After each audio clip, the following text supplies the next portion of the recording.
News सच जरूरी है। 2014 ते 2019च्या काळामध्ये महाराष्ट्राचे आदरणीय मुख्यमंत्री देवेंद्रजी फडणवीस साहेब असताना विश्ववंदनीय डॉक्टर बाबासाहेब आंबेडकरांचं स्मारक 12.5 एकरवर हिंदू मिल या ठिकाणी निर्माण करण्याचं काम त्या काळात झालं। डॉक्टर बाबासाहेब आंबेडकरांच्या या स्मारकामुळे अरबी समुद्रातील लाटांना आणि साता समुद्राला संदेश देणारा भव्य पुतळा जो स्टॅच्यू ऑफ लिबर्टी पेक्षाही उंच आहे, सामाजिक न्यायाचा, समता, स्वातंत्र्य आणि बंधुत्वाचा शिल्पकार या ठिकाणी जन्माला आले। जसे लंडन मध्ये 10 KHR या ठिकाणी जे ब्लू फ्लॅग लावलेला आहे आणि त्या ठिकाणी लिहिलेलं आहे की Indian crusader for social justice lived here 1921 to 1922, सामाजिक न्यायाचा संघर्ष योद्धा येथे राहत होते असं त्या ठिकाणी ब्लू फ्लॅग लिहिलेलं आहे। माझी या ठिकाणी विनंती असेल का या ठिकाणी पण परमपूज्य डॉक्टर बाबासाहेब आंबेडकरांचं जगातलं सगळ्यात मोठं स्मारक निर्माण होताना आणि जगातला सगळ्यात उंच त्या ठिकाणी पुतळा निर्माण होत असताना त्या ठिकाणी पण जागतिक समता, न्याय, बंधुत्वाचा आणि सामाजिक न्यायाचा क्रांती नायक या देशाला जन्माला आला 1891 ते 1956 असे पण त्या ठिकाणी लिहिलं जावं आणि हे स्मारक जे आहे हे लवकरात लवकर तयार व्हावं। या प्रस्तावावर बोलताना हे केव्हा होईल त्या बाबतीतली पण या ठिकाणी जर दिलं तर जास्त योग्य होईल। आणि त्याचबरोबर डॉक्टर बाबासाहेब आंबेडकरांच्या पदस्पर्शाने पुनीत झालेले जे अनेक स्थळ आहेत त्याच्यामध्ये जे दीक्षाभूमी आहे, त्याचबरोबर या ठिकाणी चिंचोली ज्या ठिकाणी डॉक्टर बाबासाहेब आंबेडकरांचे अनेक वस्तू त्या ठिकाणी ठेवलेल्या आहेत, यांची पण कामं या ठिकाणी सुरू आहेत। आणि ही कामं त्याचबरोबर मंडणगड असेल, वणंद असेल या ठिकाणी पण कामं सुरू आहेत। त्याचबरोबर अण्णाभाऊ साठे यांचं स्मारक वाटेगाव या ठिकाणी, वस्ताद लहुजी साळवे यांचं स्मारक संगनमाळी या ठिकाणी, महात्मा ज्योतिबा फुले यांनी 1848 मध्ये पहिल्यांदा जी शाळा सुरू केली आमच्या स्त्रियांसाठी त्या ठिकाणी जे भिडेवाड्याचं स्मारक आहे, सावित्रीबाई फुलेंचं जे जन्मगाव आहे नायगाव आहे, या ठिकाणी या स्थळांचा विकास करण्याचं, अशा अनेक स्थळांचा विकास करण्याचं काम जे घेण्यात आलं होतं, या सगळ्या स्थळांचं काम लवकरात लवकर केव्हा सुरू होईल त्या बाबतीत पण या ठिकाणी जर सांगितलं तर ते फार योग्य होईल। महाराष्ट्रातील जे बहुजन समाज आहेत, या बहुजन समाजाचे महाराष्ट्रातील अनुसूचित जाती असतील, अनुसूचित जमाती असतील, माझे ओबीसी समाजाचे बांधव असतील, विजयंती असतील, या सगळ्या समाज बांधवांसाठी जे वेगळे वेगळे महामंडळ निर्माण करण्यात आले होते, त्याच्यात महात्मा ज्योतिबा फुले विकास महामंडळ असेल, वसंतदादाराव नाईक विकास विमुक्त जाती महामंडळ आहे, अण्णाभाऊ साठे किंवा संत रविदास ओबीसी महामंडळ, अशी अनेक महामंडळ आहेत। या महामंडळांना मागच्या कालखंडामध्ये ज्या पद्धतीनं निधी देण्यात आला होता तरी पण या ठिकाणी जास्तीत जास्त निधी देऊन या संपूर्ण समाज बांधवांचा विकास करण्याच्या दृष्टीनं पण या ठिकाणी त्याचा पण उहापोह व्हावा अशी विनंती या माध्यमातून या ठिकाणी करतो।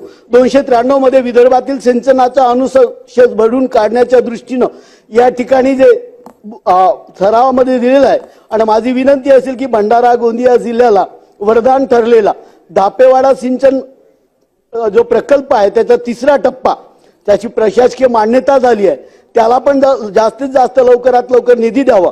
त्याचबरोबर माझ्या विधानसभा क्षेत्रामध्ये झाशीनगर उपसा सिंचन योजना 1996 मध्ये सुरू झाली होती, परंतु 2014 ते 2019च्या काळामध्ये त्याला वेग आला आणि या योजनेचा एक काम 30 मीटरचा काम जो वन जंगलामुळे जो पडलेला आहे तो काम, त्याचा प्रस्ताव पण केंद्र शासनाकडे मान्यतेसाठी गेलेला आहे, तो पण लवकरात लवकर करण्याच्या दृष्टीनं त्याच्यापासून 3500 हेक्टर जो आदिवासीच माझे भावंडे आहेत त्यांना त्याचा लाभ होईल आणि म्हणून हा प्रकल्प लवकर करण्याच्या दृष्टीनं कार्यवाही व्हावी अशी या निमित्तानं मी आपल्याला विनंती करतो। गोंदिया जिल्हा हा तलावाचा जिल्हा आहे, या ठिकाणी नवेगाव बांध, इट्याडो अशी असंख्य तलाव आहेत। या तलावावर मत्स्यमारी करणारी प्रचंड मोठ्या प्रमाणामध्ये आमचे भोई बांधव आहेत, त्या ठिकाणी मच्छीमार बांधव आहेत। ते या सगळ्या मत्स्य बांधवांचा संवर्धन करण्यासाठी त्या ठिकाणी या सगळ्या समाज बांधवांचा विकास करण्याच्या दृष्टीनं त्यांनी या संस्था निर्माण केलेल्या आहेत। या सगळ्या संस्थांची लीज कमी करावी आणि त्यांना वर्षभरामध्येच त्यांचे जे परत त्यांना लीज भरावी लागते, तर याचा जो कालावधी आहे तो पण या ठिकाणी वाढवावा आणि या सगळ्या समाज बांधवांसाठी जशी या जिल्ह्यामध्ये एखादी आश्रमशाळा आपल्या माध्यमातून विनंती करतो. आपण सगळं पाहिलंय का पूर्व विदर्भ हा झाडीपट्टीचा रंगभूमी म्हणून अत्यंत प्रसिद्ध असा हा प्रांत आहे. या प्रांतामध्ये मोठ्या प्रमाणामध्ये वर्षभर नाटकांचं कार्यक्रम होतात. म्हणजे आपण जर पाहिलं तर या ठिकाणी पहिल्यांदा आदरणीय देशाचे पंतप्रधान माननीय नरेंद्र मोदी साहेबांनी झाडीपट्टीतल्या एका कलावंताला परशुराम खुने यांना पद्मश्री देऊन या झाडीपट्टीचा सन्मान त्यांनी केलेला आहे. आणि माझी विनंती या ठिकाणी असेल की साधारणतः 125 ते 150 वर्षाची परंपरा या झाडीपट्टीच्या रंगभूमीला आहे. मंडळीच्या निमित्तानं आणि शंकरपटाच्या निमित्तानं या ठिकाणी दिवाळीच्या नंतर साधारणतः मोठ्या प्रमाणामध्ये नाटकं सुरू होतात. परंतु या ठिकाणी कोणत्याही ठिकाणी नाट्यगृह निर्माण झालेले नाहीत.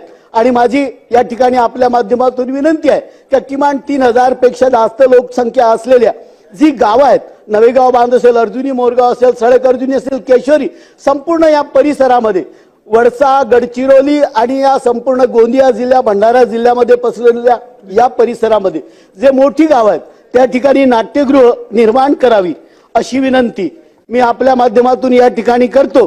गोंदिया जिल्ह्यातील अनेक गावं आहेत, त्याच्यामध्ये एक बंदगाव, घाटपुराडा, अर्जुनी मोरगाव, खांबी, सिरेगाव, रामपुरी अशा 6 योजना ह्या प्रादेशिक पाणी पुरवठा योजना आहेत आणि याच्यात 18 20 गावांना याच्यापासून पाणी पुरवठा होतो. परंतु याच्यामध्ये मागच्या काही दिवसापासून 2019 पासून राज्य शासनाकडून याला प्रोत्साहन अनुदान जो भेटायचा ते भेटलं नसल्या कारणानं यांचे बिल भरले गेले नाहीत आणि त्याच्यामुळे साधारणतः प्रचंड मोठ्या प्रमाणामध्ये या सगळ्या योजना ज्या आहेत ह्या बंद पडलेल्या आहेत. तरी पण त्याच्यामुळे पिण्याच्या पाण्याची प्रचंड अडचण त्या ठिकाणी सुरू झालेली आहे आणि म्हणून 1 एप्रिल 2025 पासून या ठिकाणी या सगळ्या योजना ज्या आहेत हा खर्च बंद करण्यात आलेला आहे आणि त्याच्यामुळे या सगळ्या योजना बंद करण्याचा निर्णय कंत्राटदारांनी घेतलेला आहे. त्याच्यासाठी शासनानं मदत करावी आणि या सगळ्या योजना सुरू करून आमच्या गरीब लोकांना जो पाणी पिण्याचं पाणी मिळतंय ते त्वरित सुरू व्हावं ही विनंती मी आपल्या माध्यमातून या ठिकाणी करतोय. एकच मिनिट घेतोय. या ठिकाणी मी आदिवासी विकास महामंडळाच्या माध्यमातून जे मोठ्या प्रमाणामध्ये आदिवासी सेवा सहकारी संस्था आहेत त्यांच्याकडून धान खरेदीची प्रक्रिया मोठ्या प्रमाणामध्ये होतो. परंतु मागच्या 1 महिन्यापासून त्या ठिकाणी बारदाना त्यांना भेटलेला नाही. अनेक आदिवासी जे सेवा केंद्र आहेत ते बंद पडलेले आहेत आणि त्याच्यामुळे या सगळ्यांचं धान खरेदी होत नाही. अति म्हणून ती धान खरेदी केंद्र सुरू करण्याच्या दृष्टीनं त्या ठिकाणी बारदाना पुरवण्यात यावा आणि आदरणीय मुख्यमंत्री महोदय, आदरणीय उपमुख्यमंत्री महोदय, या ठिकाणी आदरणीय अजितदादा आहेत. मी विनंती करेल का मागच्या इलेक्शनच्या पूर्वी पण आदरणीय मुख्यमंत्री महोदयांनी आमच्या भागामध्ये दौरा करताना म्हटलं होतं की आमच्या धान उत्पादक शेतकऱ्यांना यावर्षी मागच्या वर्षी 20,000 प्रति हेक्टर प्रमाणे त्यांना बोनस दिला गेला होता. यावर्षी पण किमान 25,000 रुपये प्रति हेक्टर प्रमाणे त्यांना बोनस दिला जावा अशी माझ्या सगळ्या शेतकऱ्यांची मागणी आहे. ती पण मागणीचा विचार आपण करावा एवढी विनंती या ठिकाणी करतो. आणि माझ्या सडक अर्जुनी या तालुक्यामध्ये मागच्या कालखंडामध्ये MSSIDCचं निर्माण झालेलं नाही. वनजमिनीचा प्रश्न असल्या कारणानं त्या ठिकाणी झालेली नव्हती, ती पण त्वरित करावी एवढी विनंती या ठिकाणी करतोय. बरेचसे विषय या ठिकाणी आहेत, जास्त काही बोलत नाही. महात्मा ज्योतिबा फुले शेतकरी सन्मान निधीमध्ये मोठ्या प्रमाणामध्ये मागच्या कालखंडामध्ये माझ्या शेतकऱ्यांना आपण या योजनेचा लाभ दिला.